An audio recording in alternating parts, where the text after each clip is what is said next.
Good morning बच्चों, कैसे हैं आप सब। आज हम एक कहानी पढ़ेंगे। कक्षा 7 हिंदी पाठ 3 कुत्ते की वफादारी। इस कहानी के लेखक हैं लल्लूभाई रबारी। उत्तर गुजरात के पाटण जिले में राधनपुर नाम का एक छोटा सा नगर है। वहाँ एक तालाब है जिसके तट पर एक कुत्ते की समाधि है। समाधि और वह भी कुत्ते की, यह जानकर आश्चर्य होगा ही। उसके पीछे एक सुंदर और हृदय को हिला देने वाली कथा है। तो आज हम सब इस कहानी को जानेंगे। पुराने जमाने में व्यापार का सामान लाने ले जाने का काम बंजारे करते थे। एक बंजारा था। वह अपने ऊँटों पर गांवों का माल सामान लादकर शहरों में ले जाता था और वहां से मिश्री, गुड़, मसाले आदि भरकर गांवों तक ले आता था। लाखों का व्यापार था उसका, इसलिए लोग उसे लाखा बंजारा कहते थे। लाखा के पास एक सुंदर कुत्ता था।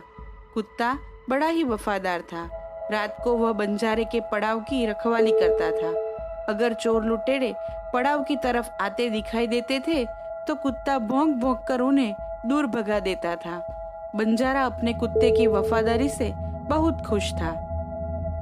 एक बार बंजारा व्यापार में मार खा गया और रुपयों की जरूरत आ पड़ी। वह राधनपुर के एक सेठ के पास पहुंचा। उसने अपनी बात बताई।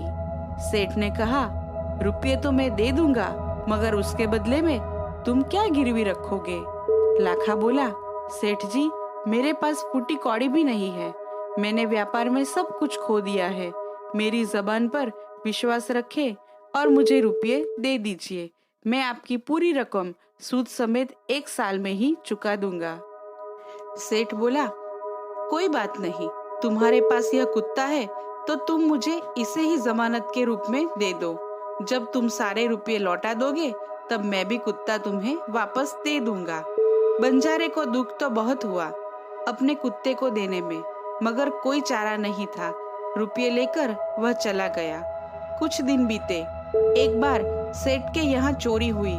कुत्ते ने चोरों का पीछा किया।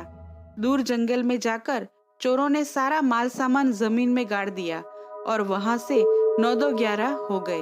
कुत्ता वहां भौंक भौंक कर सेठ को बताने लगा कि लुटेरे आपकी दुकान को तोड़कर माल उठा ले गए हैं।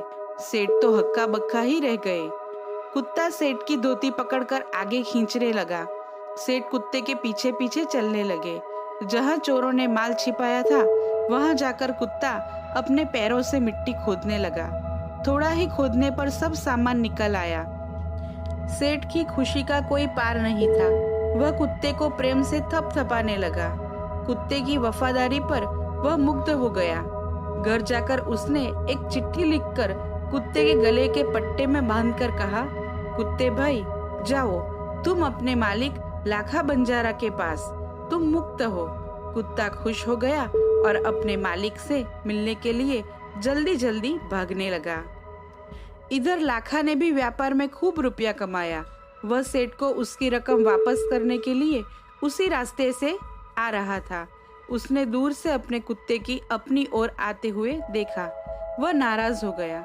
सोचने लगा कि कुत्ते ने मेरी जबान काट ली है, उसने बेवफाई की है। अब मैं सेठ को क्या मुंह दिखाऊंगा।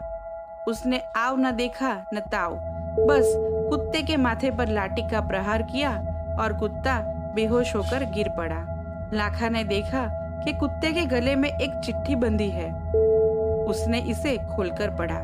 लाखा, तुम्हारे कुत्ते ने मुझे सूद समेत रुपये लौटा दिए हैं, अतः कुत्ते को मैं मुक्त करता हूँ। उसने मेरे घर चोरी किए गए सारे माल सामान को वापस दिलवा दिया है। खुश होकर मैंने स्वयं इसे मुक्त किया है। लाखा तो चकित हो गया। वह चिल्लाने लगा, हाय, यह मैंने क्या कर दिया, हाय, यह मैंने क्या कर दिया। वह कुत्ते के शव को अपनी गोदी में लेकर फूट फूट कर रोने लगा। लेकिन अब पछताए होत क्या, जब चिड़िया चुग गई खेत। उसने उस वफादार कुत्ते की समाधि बनवाई जो आज भी पाटन जिले के राधनपुर के तालाब के किनारे पर खड़ी है और उस कुत्ते की वफादारी की कथा संसार को सुना रही है। तो बच्चों, हमें इस